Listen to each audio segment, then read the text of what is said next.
सभी शिक्षक साथियों को नमस्कार।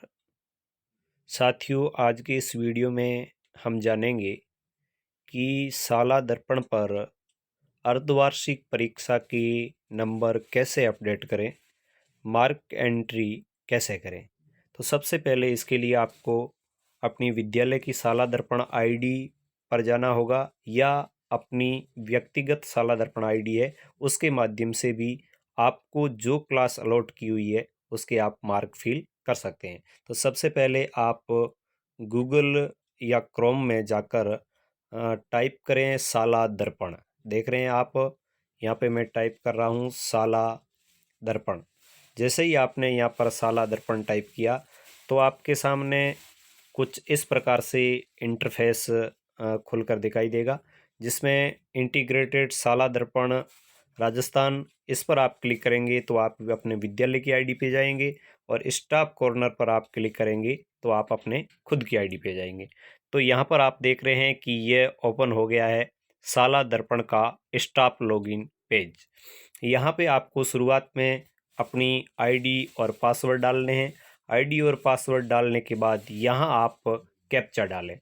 अब जैसे ही आप यहाँ पे कैप्चा डालते हैं तो इस प्रकार आपकी आईडी आपके सामने खुलेगी। यहाँ पे आप आपके लेफ्ट साइड में जो 3 डॉट का कॉलम देख रहे हैं, यहाँ पे आप क्लिक करेंगे। यहाँ पर कुछ इस प्रकार के आपके सामने ऑप्शन दिखाई देंगे। इसमें आपको स्माइल 3.0 सेलेक्ट करना है। जैसे ही आप इस पर सेलेक्ट करेंगे तो आपके सामने 3 जानकारियाँ दिखाई देगी: smile class teacher detail, smile teacher student mapping और सबसे नीचे आपको दिखाई देगा स्माइल असेसमेंट। इस पर आप क्लिक करेंगे।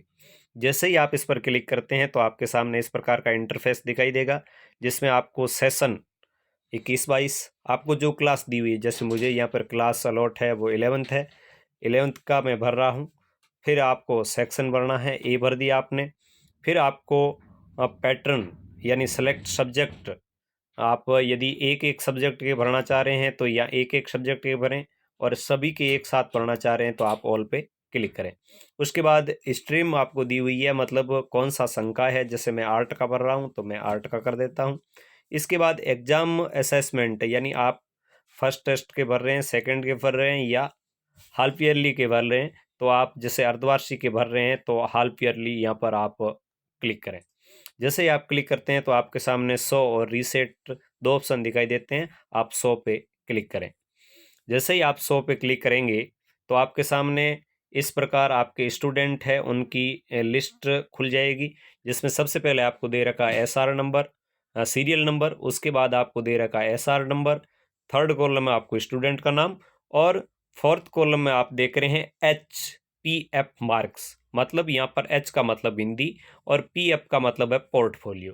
तो यहाँ पर आप पोर्टफोलियो मार्क्स जो कक्षा 11 और 12 के लिए अपन देख रहे हैं कि 12 में से हैं, 12 अंकों में से हैं, तो आप यहाँ पर इसमें अंक है वो प्रविष्ट करें और फिर H लिख के MCQWR मार्क्स दिए हुए हैं, तो यहाँ पे आपको रिटर्न यानी पेपर जो 48 का था उसमें से नंबर देने हैं। तो ये पोर्टफोलियो के और आपके हो जाएंगे लिखित परीक्षा के। इसके बाद आगे EPF लिखा हुआ है, इसका मतलब इंग्लिश के पोर्टफोलियो के नंबर है। इसके बाद इंग्लिश के रिटर्न नंबर है। इसके बाद ऑप्शनल सब्जेक्ट, जैसे मेरी क्लास में पॉलिटिकल लगता है तो ये पॉलिटिकल साइंस दिया हुआ है। इससे आगे आपको पॉलिटिकल साइंस में ऑप्शनल सब्जेक्ट फर्स्ट PF यानी पोर्टफोलियो मार्क और ऑप्शनल सब्जेक्ट फर्स्ट WR मतलब यहाँ पे रिटर्न देने। इस प्रकार देने के बाद आपको ऑप्शनल में यदि प्रैक्टिकल है तो आपके सामने ये ऑप्शनल फर्स्ट प्रैक्टिकल ये कॉलम खुलेगा।